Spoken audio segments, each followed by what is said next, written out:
Assalamualaikum warahmatullahi wabarakatuh. Bismillahirrahmanirrahim. Kepada yang terhormat Bapak Kepala Sekolah SD Negeri Kedung 1 Bapak Sutikno, yang kami hormati Bapak Ibu Dewan Guru SD Negeri Kedung 1, terima kasih. Pertama-tama marilah kita panjatkan puji syukur kehadiran Allah Subhanahu wa Ta'ala yang mana pada kesempatan siang hari ini masih memberikan kita kesehatan sehingga kita dapat berkumpul di ruangan kelas 5 ini dalam keadaan sehat walafiat. Kedua, salawat serta salam mudah-mudahan tetap tercurah kepada junjungan kita Nabi besar Muhammad SAW, kepada sahabatnya, kepada keluarganya dan kepada kita semua, sehingga kita selalu mendapat syafaatnya di yaumul qiyamah nanti. Bapak Ibu Dewan Guru yang saya hormati, susunan acara pada siang hari ini adalah 1. Pembukaan, 2. Sambutan dari Bapak Kepala Sekolah yang mewakili, 3. Diseminasi tentang budaya positif di Sekolah SD Negeri Kedung 1, yang ketiga adalah doa. Baiklah, pada kesempatan hari ini langsung saja, yaitu sambutan dari Bapak Imam Syafi'i mewakili Bapak Sutikno SPD yang berhalangan hadir. Kepada Bapak Imam Syafi'i SPD, disilakan. Bismillahirrahmanirrahim. Assalamualaikum warahmatullahi wabarakatuh. Alhamdulillah wassalatu wassalamu. Yang saya hormati Bapak Ibu dan Guru SD 1, Bapak khusus Ibu yang saya hormati para guru penggerak angkatan tersebut. Pertama-tama marilah kita mengucapkan syukur kehadirat Allah SWT atas rahmat taufik serta hidayahnya, sehingga pada kesempatan hari ini kita masih diberikan kesehatan, bisa berkumpul melaksanakan tugas negara dalam keadaan sehat walafiat. Selawat serta salam senantiasa tercurahkan kepada Nabi besar Muhammad SAW, kepada keluarganya, sahabatnya, dan Bapak Ibu Guru yang saya hormati, saya disini mewakili Bapak Sutikno SPD, beliau selaku Kepala SD Kedung 1 karena beliau pada hari ini berhalangan, dan juga beliau adalah selaku fasilitator. Oleh karena itu, perkenalkan pada hari ini beliau pada pertemuan hari ini. Bapak Ibu yang saya hormati, pada hari ini adalah Ibu Tuti alias PP adalah calon guru penggerak angkatan yang ke-10, di mana pada hari ini akan mendiseminasi atau penyebaran pengetahuan daripada ini mengenai budaya positif dan beberapa disiplin di sekolah, serta membahas berbagai macam teori-teori kontrol dan pembelajaran. Semoga apa yang disampaikan oleh Bu Tuti nanti bermanfaat dan tentunya akan kita semua ke depan dan bermanfaat untuk murid-murid di SD Negeri 1. Oleh karena itu, harapan dari kami, Bapak Sutikno, tolong bantuan dan dukungan serta dari Bapak Ibu semua atas yang dilaksanakan oleh Bu Tuti dalam penyelenggaraan yang ke-10 ini, sekiranya nanti bisa memberikan manfaat, terutama adalah peserta didik di SD Negeri 1. Yang harapan dari Bapak Kepala Sekolah, terutama adalah ibu bapak guru, yang tentunya nanti diharapkan juga akan mengikuti jejak Bu Tuti, karena ini sangat penting sekali, walaupun ini juga sangat berat, namun tidak ada tugas, dan tentunya tugas kalau dilaksanakan dengan senang, dengan happy, insya Allah nanti akan bisa melaksanakan. Itu dulu ya. Yang terpenting adalah niat itu ada. Oleh karena itu, kalau bantuan dan motivasi dari teman-teman semua, Bapak Ibu Guru, kaitannya dengan ini, agar apa nanti penerapan berkaitan dengan disiplin di sekolah, juga membahas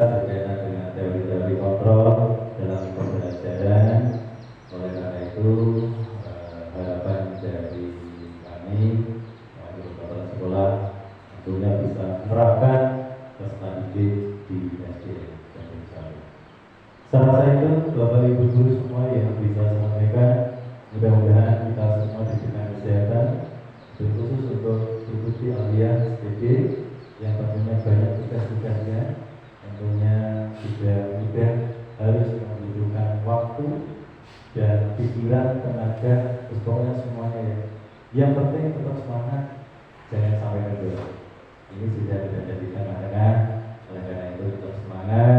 Mudah-mudahan apa yang nanti sampaikan juga Bapak Ibu guru semuanya nanti bisa terlaksana dengan baik.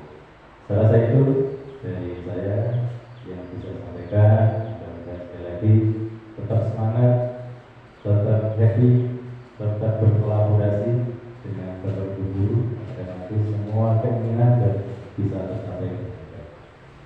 Saya rasa itu. Jadi saudara lagi, wassalamualaikum warahmatullahi wabarakatuh.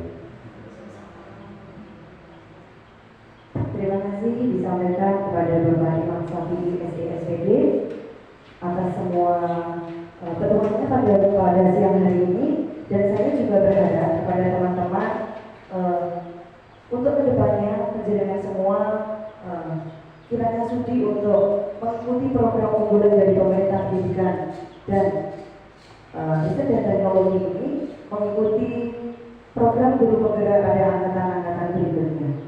Sebenarnya guru penggerak ini memang dikatakan berat, ya sangat berat, tetapi tinggal ada kemauan dan kemampuan. Kalau kemampuan bisa diasah Bapak ya, Bapak Ibu ya. Kalau kemauan itu loh yang timbul secara intrinsik dari diri kita, bahwa sebenarnya guru penggerak itu tidak seperti itu. Monggo jenengan untuk angkatan yang 12, Bu Rika, Pak Arif, Bu Rita, Pak Logi, Pak Mufid, dan nanti Bu Putri, monggo untuk segera mendaftar ya. Ya, karena tidak bisa kita pungkiri bahwa kita yang otak kita yang sudah riset bertahun-tahun yang memikirkan itu saja nanti akan mendapat vitamin yang luar biasa, pengetahuan-pengetahuan baru yang sangat mendukung dalam pembelajaran. Kiranya itu, dan nanti setelah ini agar pikiran kita fresh kembali, saya akan memberikan sebuah speaking. Mohon Bapak Ibu nanti mengikuti arahan saya. Ketika saya bilang sesungguhnya gajah itu besar, akan jenengan bertanya ke sini, dan semut itu kecil. Saya akan berulang-ulang seperti itu, nanti akan saya balik. Sesungguhnya semut itu kecil, dari tangan jenengan seperti ini, gajah itu besar seperti ini. Kebalikannya, begitu ya? Untuk semuanya Bapak Ibu mohon untuk berdiri.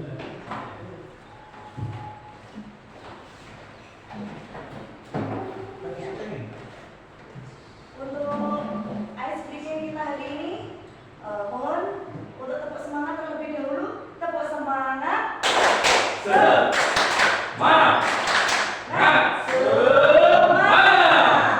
Nah, Bapak Ibu, pada siang hari ini, supaya pemikiran kita siap untuk menerima materi diri saya akan memberikan suatu ice breaking, di mana nanti kalau saya bilang sesungguhnya gajah itu besar dan semut itu kecil, seperti itu berulang-ulang ya. Sesungguhnya gajah itu besar, semut itu kecil. Gajah itu besar, semut itu kecil. Dan sebaliknya, sesungguhnya semut itu besar, gajah itu besar. Tangannya ikut deh ya, ucapan saya ini loh. Ya, besar, dan semut itu kecil. Kecil lagi.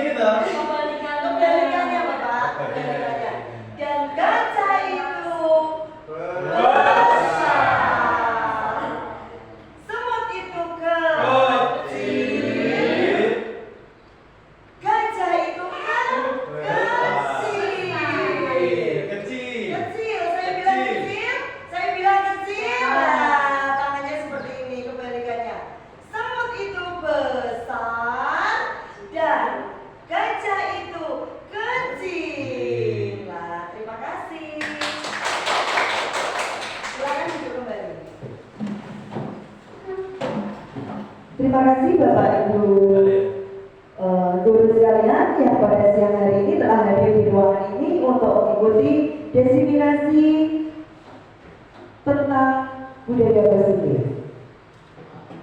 Monggo Pak Murid, Bapak Ibu.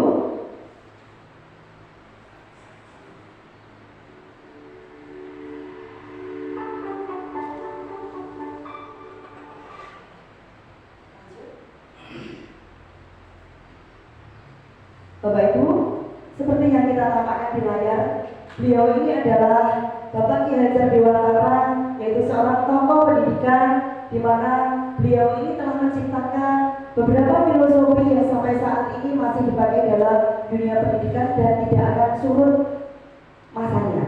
Karena beliau ini adalah sebuah pencetus pendidikan di mana sangat relevan digunakan dari abad ke abad, dari masa ke masa. Lanjut. Nah, ini saya akan memaparkan sebuah aksi nyata mengenai aksi nyata pada modul 1.4 mengenai diseminasi budaya positif. Mengapa diseminasi? Diseminasi adalah pengetahuan atau penyebaran pengetahuan baik mengenai budaya positif yang akan kita terapkan di SD Negeri Kedung 1 ini. Ini adalah profil saya. Saya adalah Tuti Almiah SPD, guru dari SD Negeri Kedung 1. Saya adalah calon guru penggerak angkatan 10 dari Kabupaten Bojonegoro. Beliau ini adalah pendamping saya, di mana Bapak fasilitator saya adalah Bapak Yasin Bustomi Eka Saputra, dan pengajar praktek saya adalah Ibu Ari Fitriawati. Sebelumnya akan saya paparkan yaitu tentang tujuan pendidikan nasional. Tujuan pendidikan nasional adalah berfungsi mengembangkan kemampuan dan membentuk watak serta peradaban bangsa yang bermartabat dalam rangka mencerdaskan kehidupan bangsa dan bertujuan untuk berkembangnya potensi peserta didik agar menjadi manusia yang beriman dan bertakwa kepada Tuhan Yang Maha Esa, berakhlak mulia, sehat, dan berilmu. Nah, disertai dengan filosofi Ki Hajar Dewantara, bagi pendidikan Ki Hajar Dewantara, tujuan dari dilakukannya proses pendidikan adalah untuk menuntun segala kekuatan kodrat yang ada pada anak-anak agar mereka sebagai manusia dan anggota masyarakat dapat mencapai keselamatan dan kebahagiaan yang setinggi-tingginya. Maksudnya yang setinggi-tingginya. Dan ini dari Ki Hajar Dewantara pada tahun 1961. Nah, di sini saya akan memaparkan peran saya sebagai guru penggerak, yaitu menjadi pemimpin pembelajaran. Menjadi pemimpin pembelajaran yang mendorong well-being ekosistem pendidikan sekolah. Well-being ekosistem itu adalah seperti halnya menyebarkan pengetahuan dan apa yang saya tahu kepada rekan-rekan sejawat saya. Selanjutnya adalah menggerakkan komunitas praktisi. Seperti yang saat ini saya lakukan, saya merefleksikan pada modul 1.4 yaitu mengenai budaya positif dan beberapa disiplin positif dan teori-teori kontrol bagi pembelajaran. Selanjutnya menjadi coach bagi guru lain. Kemudian meskipun sampai saat ini saya belum mempraktikkan coach sebagai guru lain, saya sendiri masih mengidolakan coach saya, yaitu Ibu Vika Rosiana. Saat ini Ibu Vika Rosiana ini menjadi coach untuk guru lain, dan nanti saya insya Allah akan menapaktilasi atau meniru jejaknya sebagai coach untuk guru lain. Dan selanjutnya adalah mendorong kolaborasi antar guru. Saya siap nanti apabila mereka semua berkeinginan, misalkan penerapan atau menginginkan pengetahuan dari aksi nyata atau membuat PPT, saya siap untuk membantu. Selanjutnya mewujudkan kepemimpinan peserta didik. Ini adalah kepemimpinan dari peserta didik. Ini nanti bisa kita kolaborasi bersama bagaimana kita menciptakan peserta didik yang selalu bernalar kritis, suka berkolaborasi, mandiri dan berakhlak mulia. Nah, Bapak Ibu, dari sini saya akan bertanya, apa itu budaya positif? Mungkin ada yang bisa menjawab budaya positif? Next. Budaya positif ada yang mengatakan sebuah stimulus respon, di mana stimulus respon itu adalah suatu pengetahuan, penyebaran pengetahuan yang menghasilkan suatu penyebaran pengetahuan baik yang kemudian melahirkan sebuah nilai-nilai atau keyakinan-keyakinan dan kebiasaan-kebiasaan di sekolah yang berpihak pada murid. Begitu. Nah, contoh perilaku-perilaku disiplin positif diantaranya adalah datang ke sekolah lebih awal, berpakaian rapi dan sopan, memulai dan mengakhiri pembelajaran tepat waktu, kemudian menerapkan peraturan di kelas, juga memberi contoh menjaga kebersihan lingkungan, disiplin administrasi dan berkas guru, kemudian adil dalam menegakkan kedisiplinan. Dari pojok sana terlihat ya Bu ya ini, terlihat puas, jelas. Ya, terima kasih. Nah, Bapak Ibu yang saya hormati, kita masuk pada materi yang kita hari ini, yaitu mengenai konsep inti budaya positif. Di sini ada 6 konsep inti. Pertama adalah disiplin positif dan nilai-nilai kebajikan. Yang kedua, mengenai teori motivasi, hukuman dan penghargaan serta restitusi. Yang ketiga, mengenai keyakinan kelas. Yang keempat, mengenai kebutuhan dasar manusia dan dunia berkualitas. Selanjutnya adalah restitusi yang menjabarkan 5 posisi kontrol. Selanjutnya adalah restitusi yang akan kita terapkan mengenai segitiga restitusi. Pertama, akan kita bahas mengenai disiplin positif dan nilai-nilai kebajikan universal. Konsep disiplin positif yang merupakan unsur utama adalah yaitu terwujudnya budaya positif yang kita cita-citakan di sekolah-sekolah kita. Tentunya sebagai bapak dan ibu guru di mana yang kita selama ini menuntut, membimbing dan mendidik para siswa, kita menginginkan atau bercita-cita bahwa di sekolah kita ini terwujud sebuah disiplin positif di mana disiplin positif tadi dapat mendorong berjalannya pembelajaran dengan baik. Kemudian, para guru juga berpendapat bahwa mendisiplinkan anak adalah bagian yang paling menantang dari pekerjaan kita. Karena di sini artinya seorang murid atau murid itu adalah kepribadian yang unik. Murid itu adalah beragam, pasti kebutuhannya juga berbeda. Dan dari sinilah kita sebagai kalau Ki Hajar Dewantara mengatakan perumpamaan guru itu adalah sebagai petani, di mana petani itu harus merawat berbagai jenis benih yang tumbuh dalam sawah. Sawah itu diumpamakan sekolah, di mana kacang itu tidak akan bisa tumbuh menjadi padi, sebaliknya padi tidak akan bisa tumbuh menjadi jagung. Maka guru harus menuntun kodrat mereka, apapun mereka nanti karakternya, agar karakter yang dimiliki siswa tersebut menjadi karakter yang lebih positif di masa yang akan datang. Gitu. Mana kata disiplin? Kita mendengar kata disiplin, apa yang terbayang dalam benak kita? Apa yang terlintas dalam pikiran Anda? Kebanyakan orang akan menghubungkan kata disiplin dengan tata tertib. Disiplin itu dianggap tata tertib. Disiplin itu senada dengan peraturan. Disiplin juga kita anggap sebagai kata taat dan patuh. Nah, dalam paradigma baru, disiplin itu sering dihubungkan dengan pada paradigma lama, maksud saya, disiplin itu sering dihubungkan dengan hukuman, padahal sesungguhnya berbeda. Karena belajar tentang disiplin positif itu harus dengan memberi hukuman, justru itu adalah salah satu alternatif terakhir. Dan bila perlu tidak digunakan sama sekali. Ini adalah paradigma baru, paradigma pembelajaran baru, bahwa disiplin itu sebenarnya adalah tidak dengan hukuman. Disiplin itu adalah stimulus respon. Disiplin itu adalah pengembangan pengetahuan baik, di mana pengetahuan itu akan menimbulkan rasa dari dalam diri siswa sendiri itu untuk menerapkan tanpa dipengaruhi oleh siapapun. Dan itu rasa empati itu akan tumbuh sendiri. Guru hanya memberikan penguatan saja.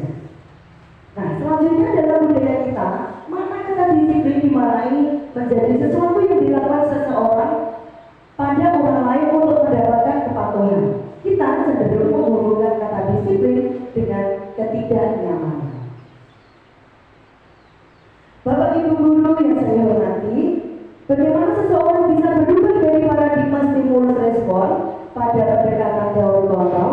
Maka seorang tokoh atau seorang teoritis yang bernama Stephen R. Covey, yaitu dengan bukunya Principle Centered Leadership pada tahun 1991 mengatakan bahwa bila kita ingin membuat suatu kemajuan perlahan, sedikit-sedikit ubah sikap atau perilaku Anda. Namun,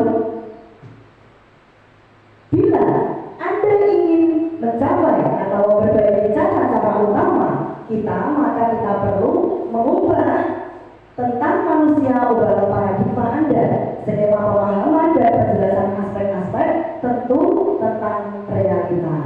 Nah, ini kita patut merenung bahwa sebenarnya kedisiplinan itu bukan harus milik siswa saja. Kedisiplinan itu adalah milik semua orang.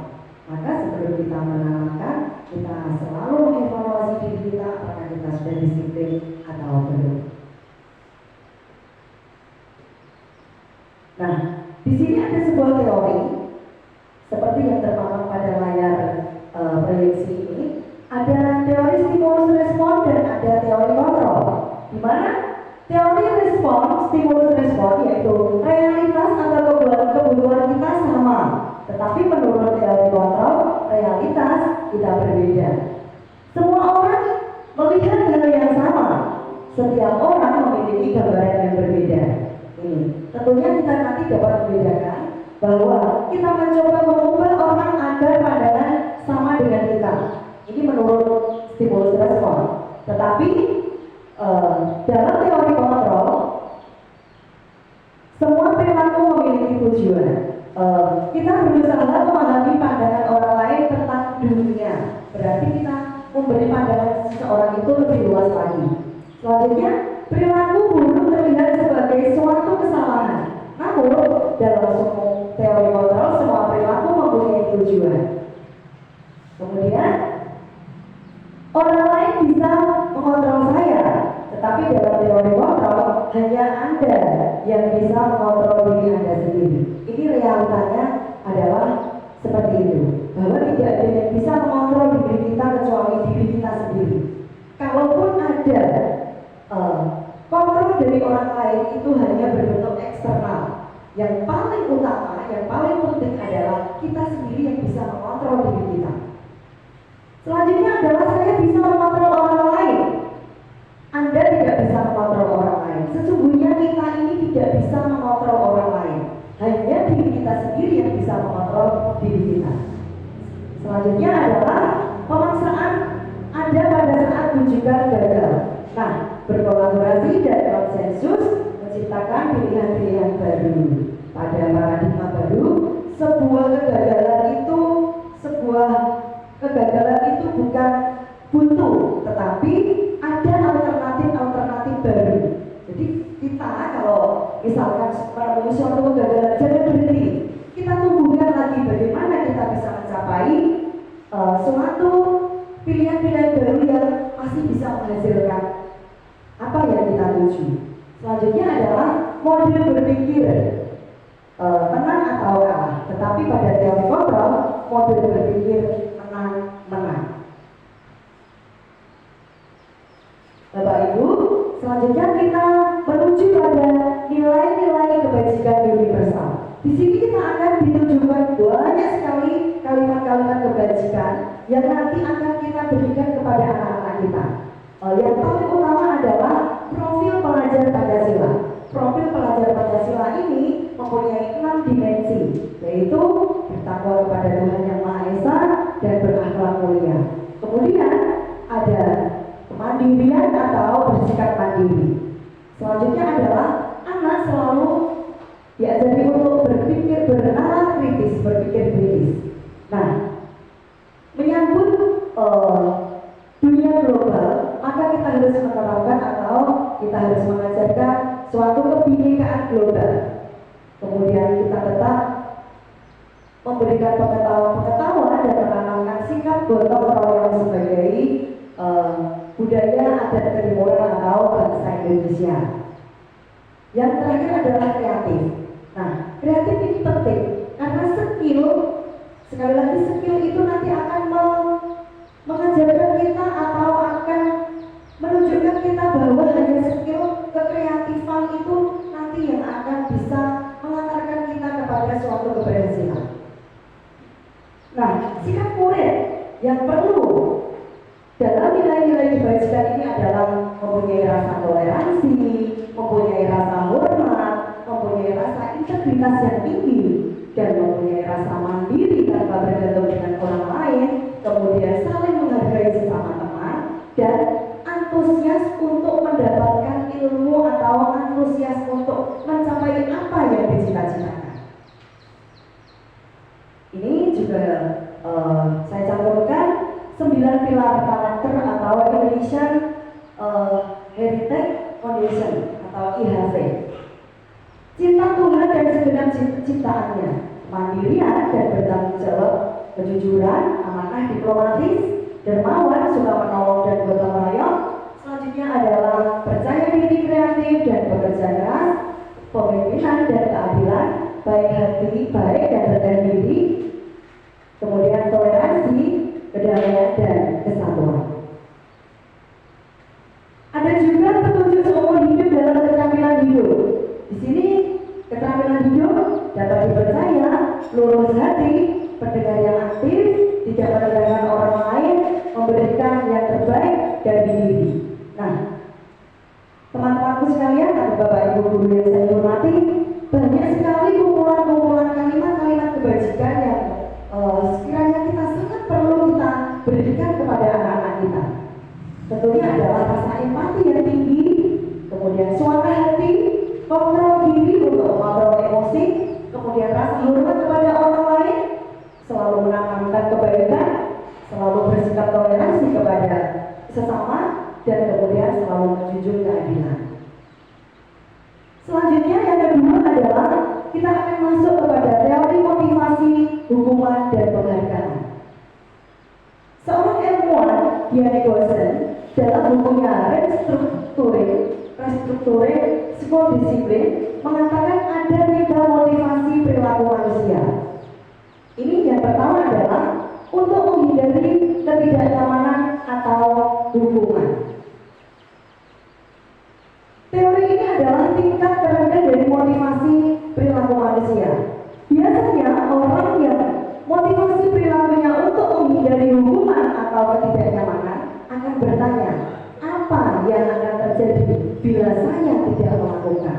Nah, kalimat itu timbul karena hanya ingin tidak ada hukuman, karena hanya suatu ketidaknyamanan.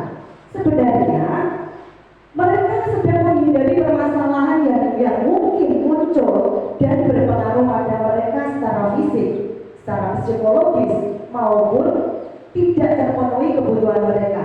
Bila mereka tidak melakukan tindakan tersebut, maka mereka nanti akan mendapat hukuman. Dan motivasi ini hanya bersifat eksternal. Itu hanya saya datang pagi, biar saya tidak dapat hukuman. Nah, seperti itu contohnya. Dan itu nanti akan kita terapkan pada siswa bahwa sebenarnya kita datang lebih pagi itu bukan karena supaya kita tidak mendapat hukuman, tetapi karena rasa tanggung jawab kita. Yang kedua adalah untuk mendapatkan imbalan atau penghargaan dari orang lain. Nah, teori kedua ini satu tingkat di atas motivasi pertama. Di sini orang berperilaku untuk mendapatkan imbalan atau penghargaan dari orang lain. Mereka juga melakukan sesuatu untuk mendapatkan hadiah, pengakuan atau imbalan. Motivasi ini juga bersifat eksternal. Yang ketiga, untuk menjadi orang yang mereka inginkan dan menghargai diri sendiri dengan nilai-nilai yang mereka percaya, ini adalah motivasi yang akan membuat seseorang memiliki disiplin positif karena motivasi perilakunya bersifat internal, bukan eksternal. Ini tadi yang sudah saya bahas bahwa keinginan itu biar timbul dari dalam dirinya sendiri tanpa dipengaruhi oleh orang lain. Nah, Bapak Ibu, ini adalah suatu kisah tindakan kita. Mencatat 100 kali dalam buku dengan di dalam buku dengan kalimat saya tidak akan terlambat lagi karena saya tidak akan terlambat lagi. Saya tidak akan terlambat lagi. Saya tidak akan terlambat lagi. Itu merupakan hukuman atau konsekuensi? Hukuman, ya. Apa maksudnya? Hukuman atau konsekuensi? Hukuman. Lari mengelilingi lapangan basket 2 kali karena terlambat hadir ke sekolah, tepatnya hukuman. Membersihkan coretan yang dibuatnya di meja tulis, konsekuensi. Murid diminta untuk push up 15 kali karena tidak menggunakan masker ke sekolah, hukuman. Mengganti kertas tugas teman yang telah dicoret-coret, konsekuensi. Berjemur di lapangan basket pukul 12 siang karena mengobrol dengan teman, termasuk hukuman. Murid diminta telanjang kaki sepanjang hari karena tidak memakai sepatu sesuai peraturan hari itu, termasuk hukuman.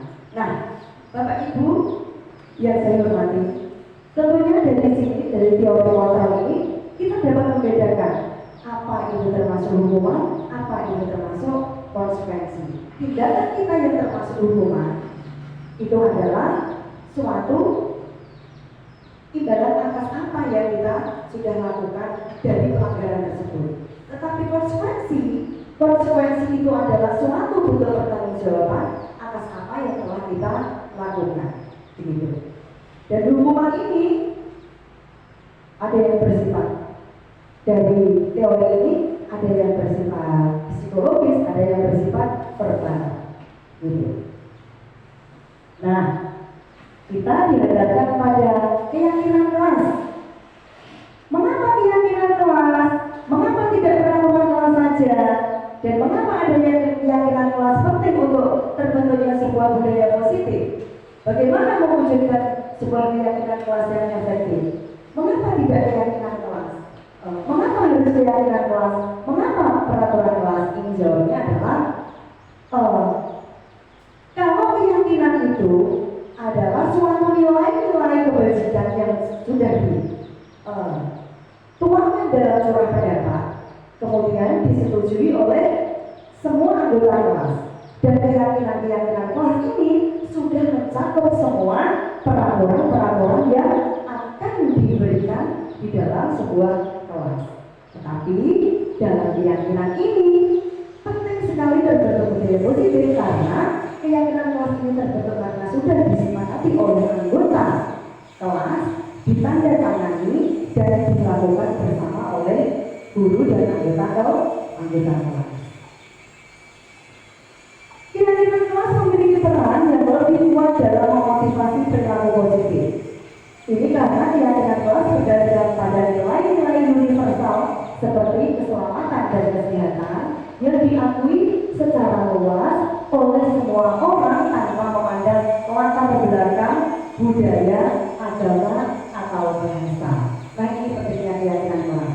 Keyakinan kelas yang sudah disetujui akan dilaksanakan, akan dipatuhi, akan dilakukan oleh semua kelas tanpa memandang budaya, agama, dan bahasa. Dan keyakinan kelas ini lebih dari sekedar aturan. Keyakinan kelas adalah prinsip-prinsip yang memandu tindakan kita secara intrinsik dan murid-murid cenderung termotivasi untuk berperilaku sesuai dengan keyakinan-keyakinan ini karena mereka merasa terhubung secara pribadi dan meyakini nilai-nilai tersebut.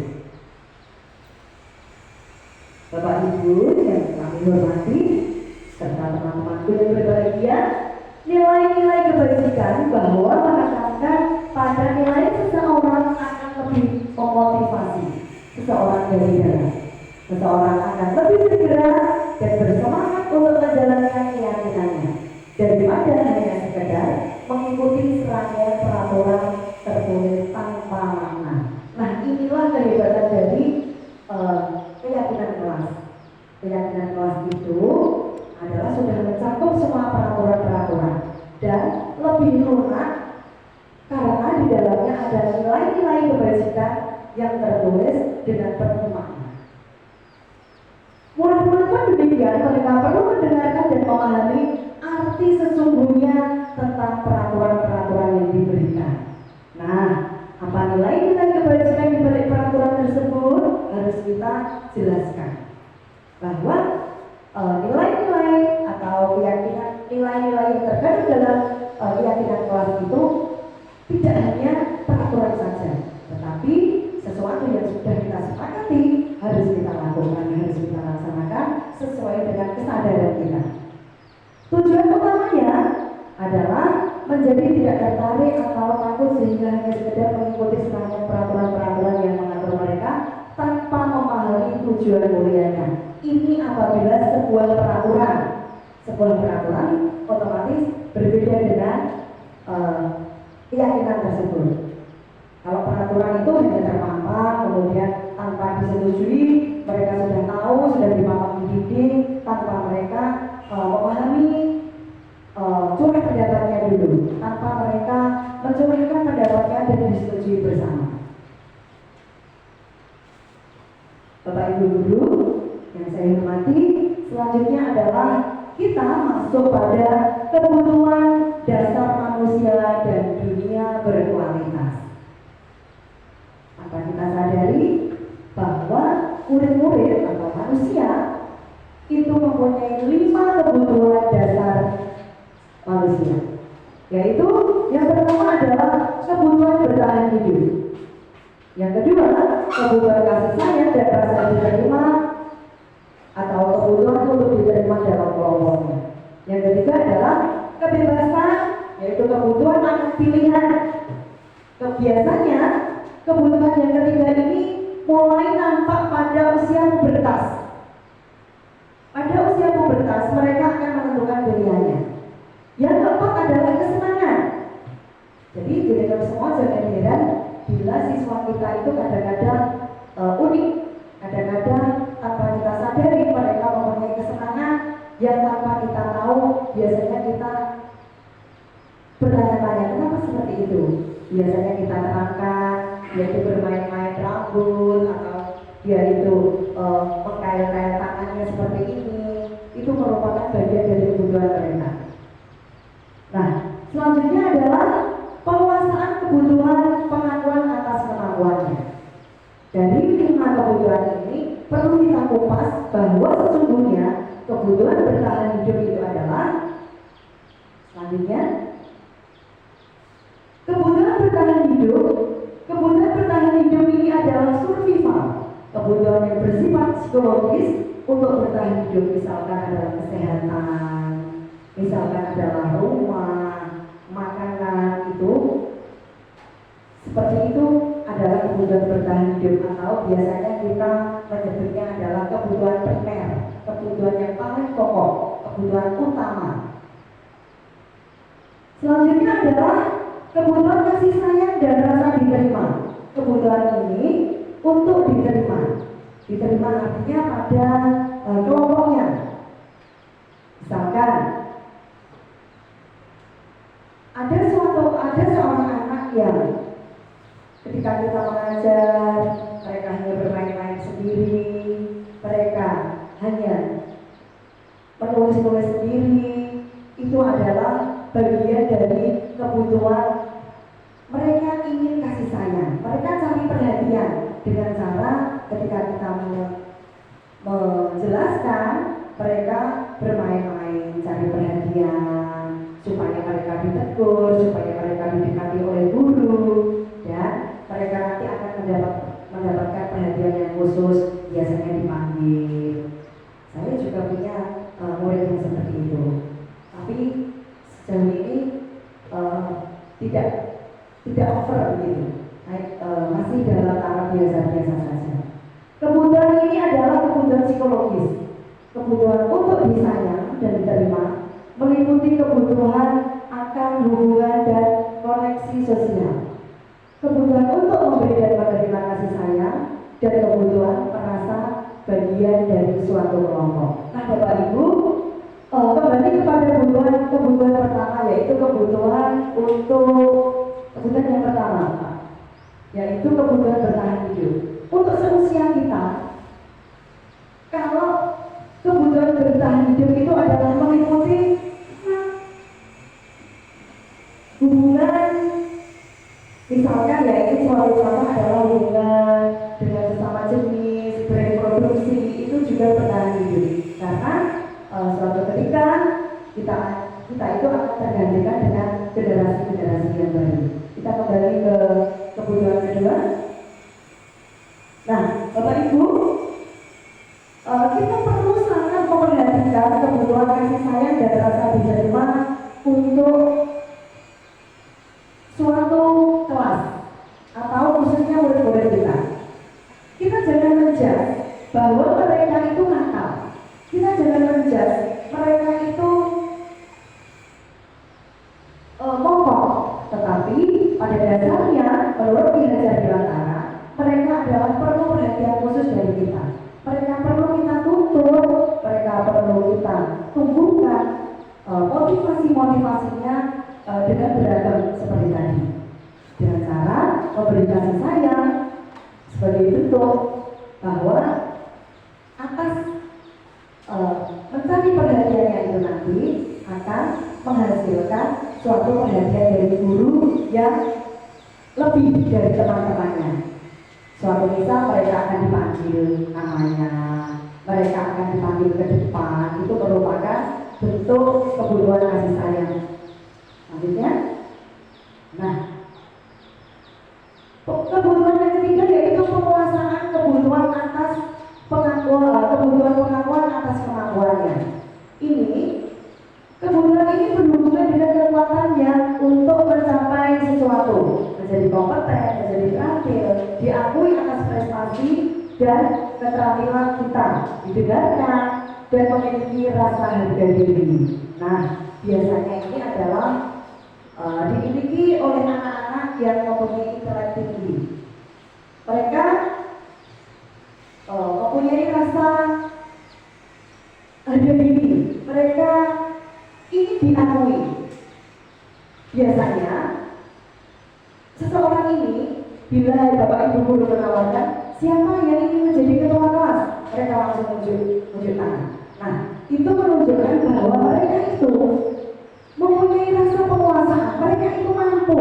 Kemampuannya itu harus diakui, kemampuannya itu harus benar-benar ditunjukkan untuk menguasai kelas itu, sehingga dia mencalonkan sebagai ketua kelas. Nah, yang terakhir atau selanjutnya adalah kebutuhan kebebasan, kebutuhan akan pilihan. Seperti yang saya utarakan tadi, kebutuhan kebebasan ini biasanya akan terlihat ketika anak-anak sudah berusia pubertas. Ini biasanya tanda-tandanya anak-anak itu sering berkelompok, sering sendiri, atau misalkan kalau kita masih kecil membelikan baju cukup kita belikan sendiri. Tetapi di sini anak-anak sudah mulai ingin beli sendiri, ingin menentukan pilihannya sendiri, tidak lagi dituntut oleh orang tuanya secara dominan. Begitu. Kebutuhan untuk bebas adalah kebutuhan akan mandiri.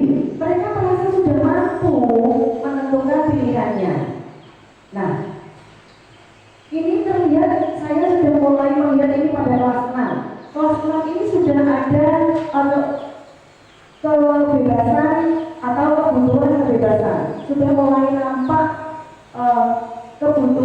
seharusnya mengenai kebebasan ini? Biasanya mereka memiliki pilihan dan mampu mengendalikan arah hidup seseorang. Nah, anak-anak dengan kebutuhan kebebasan yang tinggi menginginkan pilihan. Mereka sudah mengatakan, Bu jangan di situ Bu, di sini saja, seperti itu.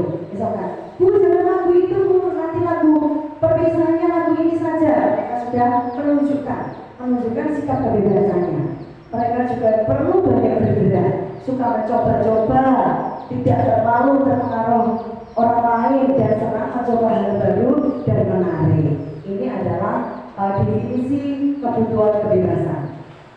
Selanjutnya, kebutuhan kesenangan atau kebutuhan untuk merasa senang. Nah, pada kebutuhan kesenangan ini, anak-anak atau diri seseorang itu membutuhkan hobi. Dominan dengan hobi. Mungkin ada yang hobinya ngedance, bernyanyi, berenang, itu sudah mulai ditunjukkan pada usia-usia ini. Usia-usia seperti itu. Karena kebutuhan akan kesenangan adalah kebutuhan untuk mencari kesenangan, bermain, tertawa. Bayangkan, hidup kita tanpa kenikmatan apapun, betapa menyedihkan. Ini menurut Dresser menghubungkan kebutuhan akan kesenangan dengan belajar.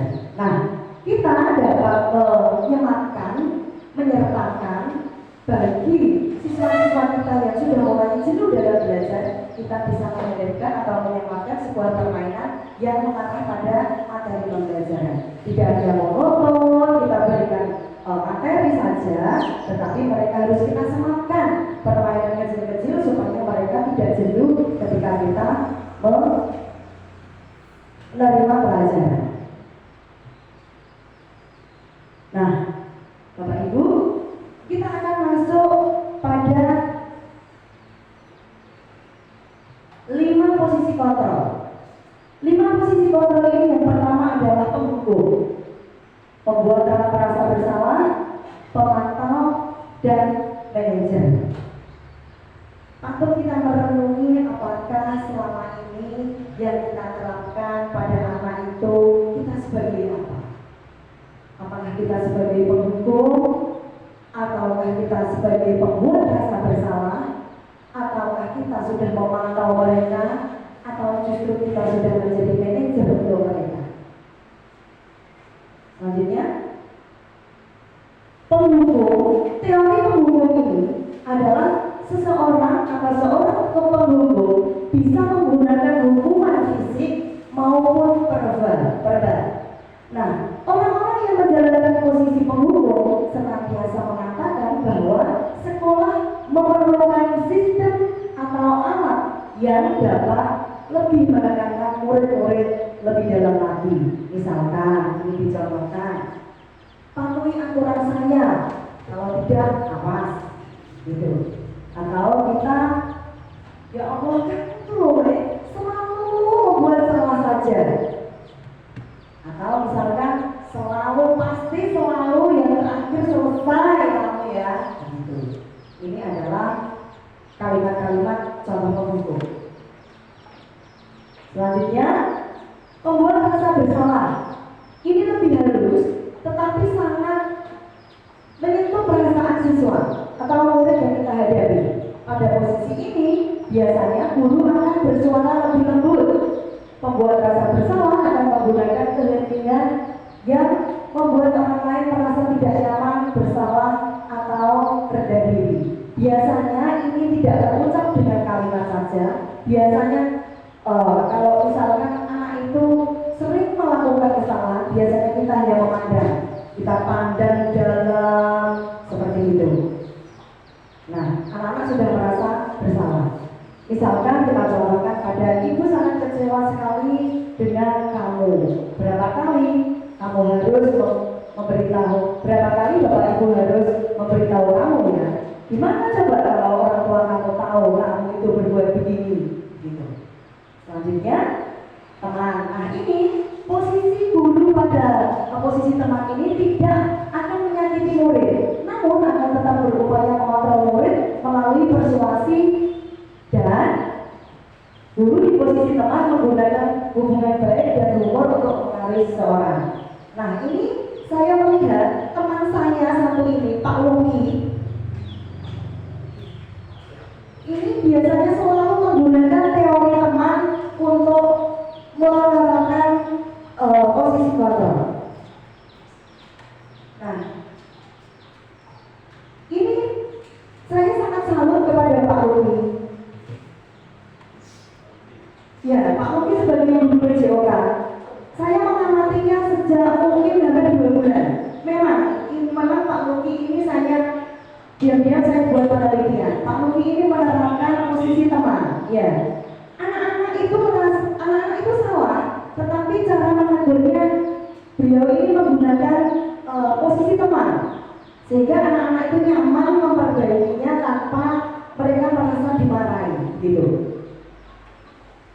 Saya mendengar kemarin anak-anak itu diberi pengetahuan tentang kesopanan, tentang bagaimana menerapkan rasa hormat kepada orang tua, kepada teman sejawat, kepada adik-adiknya.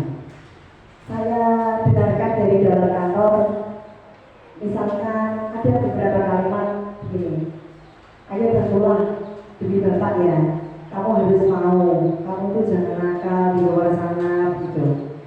Ayo ingat tidak bantuan bapak selama ini, atau biasanya kalimatnya sudah hari ini tidak apa-apa, nanti bapak bantu untuk bereskan, gitu. Selanjutnya, terima kasih Pak Luki ya sudah menjadi posisi teman untuk murid-murid di sini. Tepuk tangan untuk Pak Luki. Nah, di sini ada posisi pemantau. Posisi pemantau ini memantau berarti mengawasi. Pada saat kita mengawasi, kita bertanggung jawab atas perilaku orang-orang yang kita awasi. Posisi pemantau berdasarkan pada peraturan dan konsekuensinya. Anak-anak ini pada posisi pemantau mengucapkan sendiri atau merasa bersalah sendiri, Pak Mufid. Bu, saya sudah melupakan, nanti akan saya beresi ya. Mungkin jenengan akan menjawab, ya, tidak apa-apa. Saya pernah dengar dari sini. Atau, ya, harus kamu bereskan, gitu. Pemantau itu adalah mengiyakan atas konsekuensi yang sudah diucapkan sendiri. Posisi pemantau sendiri ini berawal dari teori stimulus respon yang menunjukkan bahwa tanggung jawab guru dalam mengontrol murid. Selanjutnya, posisi manajer. Nah, Bapak Ibu guru yang saya hormati, ternyata kita harus pada posisi 5, posisi kontrol ini, kita harus menjadi manajer untuk murid-murid kita. Di mana posisi terakhir adalah posisi manajer ini, guru berbuat sesuatu bersama murid untuk mempersilahkan murid mempertanggungjawabkan perilakunya, mendukung agar murid dapat menemukan solusi atas permasalahan sendiri. Begitu. Kita mendukung mereka. Kalau sudah mereka melakukan kesalahan, berarti mereka kita tanya, apa yang kita yakini? Kembali ke kita bacakan kepada keyakinan kelas. Apakah kamu meyakininya? Jika kamu meyakininya pada peraturan kelas tersebut, apakah kamu bersedia memperbaiki? Jika kamu memperbaiki hal ini, menunjukkan tentang apa dirinya? Apa rencana yang akan kamu perbaiki untuk hal ini? Begitu. Nah, Bapak Ibu, ini pada teori terakhir yaitu segitiga restitusi. Pada segitiga restitusi ini ada 3 hal, yaitu menstabilkan identitas, memvalidasi tindakan yang salah, dan menayangkan keyakinan. Next. Pada menstabilkan identitas atau stabilitas the identity, yaitu bagian dasar dari segitiga bertujuan untuk mengubah identitas anak dari orang yang gagal karena melakukan kesalahan menjadi orang yang sukses. Anak yang melanggar peraturan karena sedang mencari perhatian adalah anak yang sedang mengalami kegagalan. Nah ini Bapak Ibu ya, bahwa anak yang mencari perhatian itu anak yang sedang gagal. Untuk itu kita perlu menstabilitaskan atau stabilkan identitas yang mereka lakukan. Kita harus merujuknya dengan kalimat-kalimat lembut, yaitu dengan berbuat salah itu tidak apa-apa, tidak ada manusia yang sempurna, atau dengan contoh kalimat saya juga pernah melakukan kesalahan seperti itu, atau kita bisa menyelesaikan hal ini, atau Bapak Ibu siapa yang salah, tetapi Bapak Ibu ingin kamu memperbaiki kesalahan atas apa yang sudah kamu lakukan. Misalnya dengan kalimat-kalimat seperti itu Bapak Ibu ya. Selanjutnya adalah validasi tindakan. Dari menyelesaikan segitiga restitusi atau menyelesaikan masalah, kita harus sebenarnya kita tidak harus luput dalam menyelesaikan melalui metode-metode ini, tetapi paling tidak kita mengerti validasi tindakan yang salah atau validate the misbehavior. Setiap tindakan yang kita lakukan dengan suatu tujuan yaitu memenuhi kebutuhan dasar. Kalau kita memahami kebutuhan dasar yang mendasari suatu tindakan, maka kita tidak akan menemukan cara-cara yang efektif untuk menemukan kebutuhan tersebut. Padahal ini dengan suatu contoh kalimat, padahal kamu bisa melakukan lebih buruk lagi ini ya. Kamu pasti punya alasan mengapa melakukan hal ini, atau kamu patut bangga pada dirimu sendiri karena kamu telah melindungi sesuatu yang penting buatmu. Ini. Dan yang terakhir adalah menanyakan keyakinan. Jika kita sudah menuliskan keyakinan kelas, maka teori seed the belief ini, teori Gottman mengatakan bahwa kita pada dasarnya adalah termotivasi secara internal. Kita ketika identitas kita sukses tercapai, maka langkah satu, tingkah laku yang telah kita validasi mengenai langkah dua, maka akan siap untuk dihubungkan dengan nilai-nilai yang dia percaya, berpindah menjadi orang yang dia inginkan, seperti pada dicontohkan pada kalimat yang menghubungkan dengan keyakinan kelas atau keluarga.